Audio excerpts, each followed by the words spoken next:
Soy Jesús Gabriel Flores Tapia, alumno de la Universidad Abierta y a Distancia de México.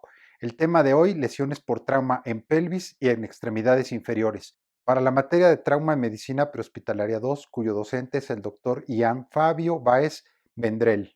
La luxación de cadera consiste en la desarticulación de la cabeza femoral y los huesos pélvicos. En pocas ocasiones es bilateral. Se produce por un trauma directo sobre la cadera sin amortiguamiento de las extremidades inferiores o superiores, por impacto transferido desde la pierna hacia arriba, moviendo el fémur hacia afuera de su articulación de la cadera.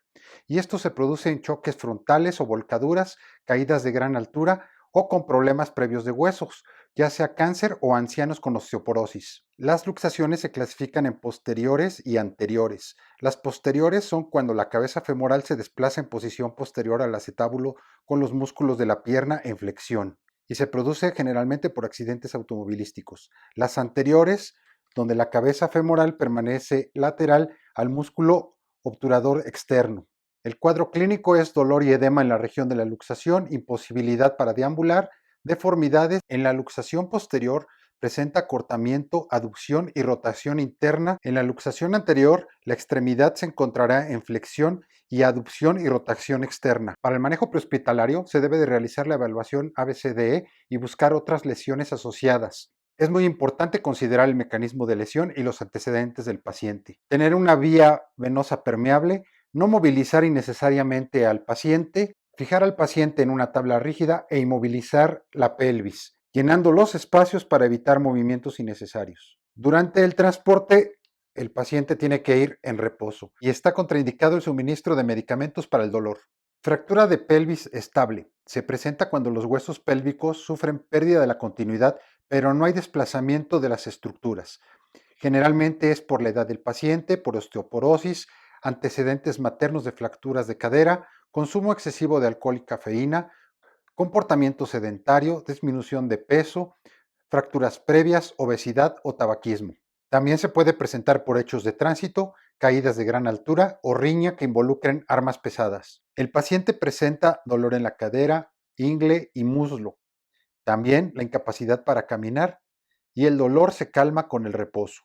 No se observan protuberancias o deformaciones evidentes en la región de la cadera. En ocasiones se presentan hemorragias provenientes de los propios huesos fracturados y hay hematomas en la región abdominal. El manejo prehospitalario consiste en la valoración ABCDE, buscar otras lesiones asociadas, determinar la condición respiratoria y cardiovascular del paciente, mecanismo de lesión y los antecedentes del paciente. Realizar la exploración física en ambos lados de la pelvis. No movilizar excesivamente las extremidades inferiores del paciente. Se debe de observar si hay dolor o deformidad en la cadera. También se debe palpar en busca de protuberancias óseas o desplazamientos de huesos. Se puede tratar de movilizar la pierna sobre el abdomen del paciente para evaluar la posibilidad de extensión y flexión.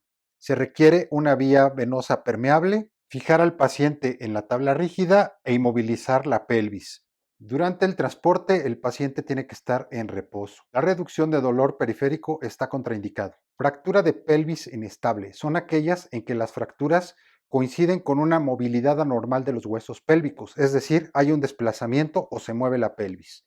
La etiología para las fracturas de pelvis estable son las mismas que para la pelvis inestable. Además, se debe considerar que a mayor fragmentación de las fracturas o las piezas óseas, mayor inestabilidad de la pelvis. La clasificación atendiendo al tipo de fuerza ejercida puede ser por compresión lateral, por compresión anteroposterior o por cizallamiento vertical.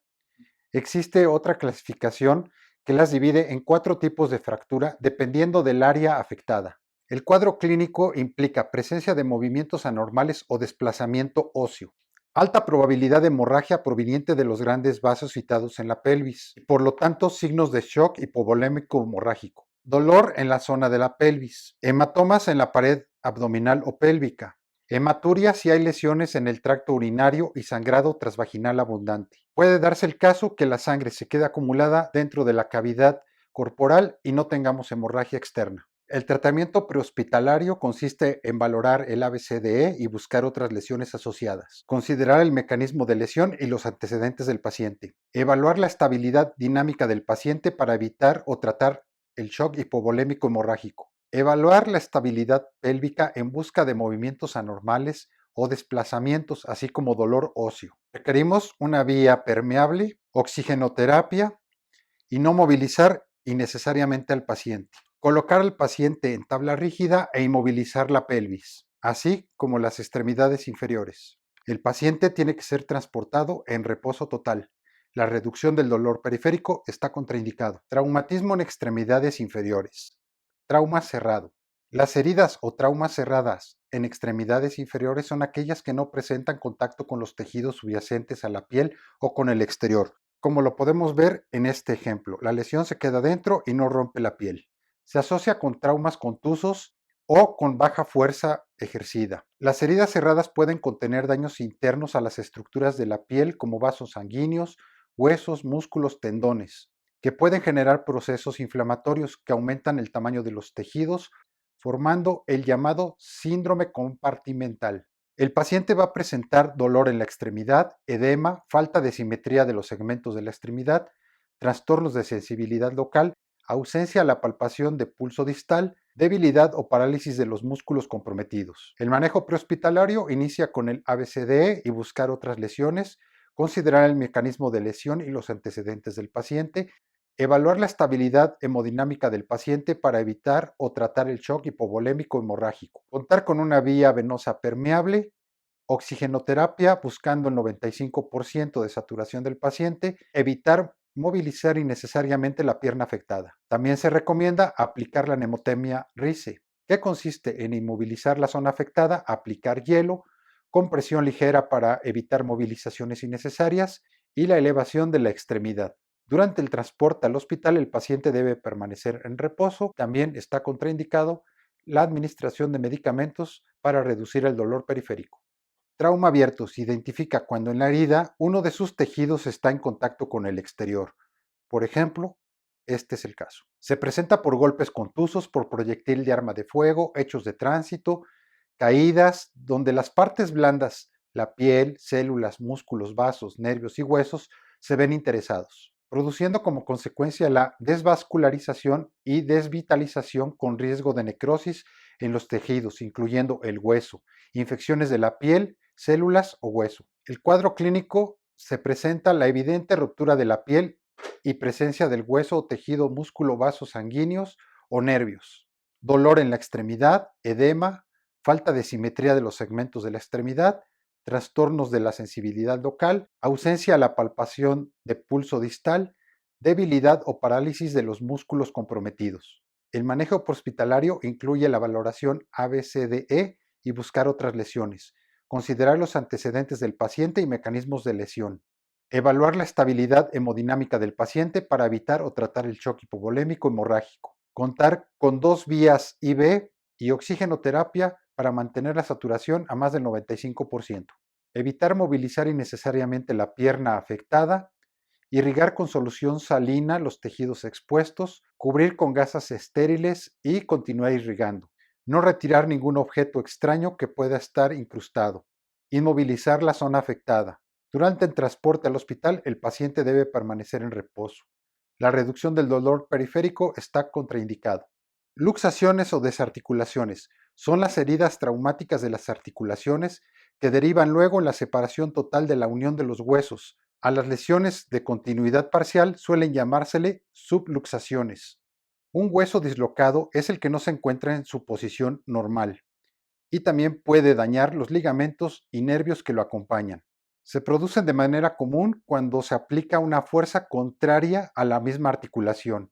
Tiene una incidencia muy alta en personas que practican deportes o en accidentes viales. Tipos de luxaciones. Las tenemos que pueden ser agudas, crónica, recidivantes, habituales. Los signos y síntomas de una luxación: dolor súbito en la zona de la articulación dañada, inhabilitación total para mover la articulación, inflamación local y edema vascular, desviaciones y deformidades de la articulación. En ocasiones hay daños en los nervios locales y pérdida de sensibilidad en la piel. El manejo prehospitalario. Debemos valorar el ABCDE y buscar otras lesiones. Considerar el mecanismo de lesión y los antecedentes del paciente. Evaluar la estabilidad hemodinámica del paciente para evitar o tratar el shock hipovolémico hemorrágico. Contar con una vía permeable venosa. Oxigenoterapia para buscar una saturación mayor al 95%. No movilizar innecesariamente la pierna del paciente. Mediante la aplicación de la mnemotemia RICE, inmovilizamos la zona afectada, aplicamos hielo, una compresión ligera para evitar movilizaciones y elevación de la extremidad. El paciente durante el transporte tiene que estar en reposo. La reducción del dolor periférico está contraindicado. Esguince es una lesión producida por estiramiento, torsiones o rasgaduras de los tejidos blandos, ligamentos, tendones y músculos. Los esguinces se producen de manera común en todas las personas, sobre todo en los que practican deportes o al caminar, cuando no tienen cuidado al pisar, siendo el más frecuente el esguince lateral de tobillo por inversión. Se clasifican según su gravedad en 3 grados, siendo el primero cuando el paciente no tiene evidencias del desgarro, el segundo cuando hay un desgarro parcial y el tercero cuando hay un desgarro completo. Cuadro clínico. El paciente informa, por lo general, que ha sufrido una inversión forzada del pie, alto grado de dolor, hematoma, edema, alteración sensorial del pie afectado, incapacidad para soportar el peso. El manejo prehospitalario. Valorar el ABCDE y buscar otras lesiones. Considerar el mecanismo de lesión y los antecedentes del paciente. Evaluar la estabilidad hemodinámica del paciente para evitar o tratar el shock hipovolémico hemorrágico. Evaluar la función neurovascular distal. Contar con una vía venosa permeable y oxigenoterapia buscando más del 95% de saturación y contener cualquier hemorragia. No movilizar innecesariamente la pierna del paciente y aplicar la mnemotecnia RICE. Durante el transporte al hospital, el paciente debe permanecer en reposo y la reducción del dolor periférico está contraindicado. Fracturas. La fractura se define como una ruptura de la continuidad ósea. Las extremidades inferiores, las fracturas que más se producen son las de tibia y peroné. El fémur sufre lesiones muy raramente debido a su gran dureza y protección por grandes grupos musculares. Se puede producir las fracturas por contusiones, armas de fuego o hechos de tránsito. Una de las fracturas muy comunes son las patelares, que se originan por golpe directo hacia la rodilla. La clasificación de las fracturas son transversales, fisuras, conminuta, montadas o sobrepuestas, de tallo verde, abiertas o cerradas. El cuadro clínico: dolor, aumento en el volumen, deformidad, edema, crepitación y movilidad anormal en el sitio de la lesión. En la fractura de patela se observa sobre la piel abrasiones o equimosis. El manejo prehospitalario: valorar el ABCDE, buscar otras lesiones asociadas, determinar el mecanismo de lesión y los antecedentes del paciente. Evaluar la estabilidad hemodinámica del paciente para evitar o tratar el shock hipovolémico hemorrágico. Contar con vía venosa permeable y oxigenoterapia buscando más del 95% de saturación. No movilizar innecesariamente la pierna afectada y, de ser posible, aplicar la mnemotecnia RICE. Es muy importante considerar la inmovilización total de toda la extremidad. Durante el transporte al hospital, el paciente debe permanecer en reposo. La reducción del dolor periférico está contraindicado. En conclusión, considero muy importante que el técnico superior universitario en urgencias médicas conozca los signos y síntomas de las lesiones en cadera y extremidades inferiores para formar una hipótesis diagnóstica y el tratamiento adecuado.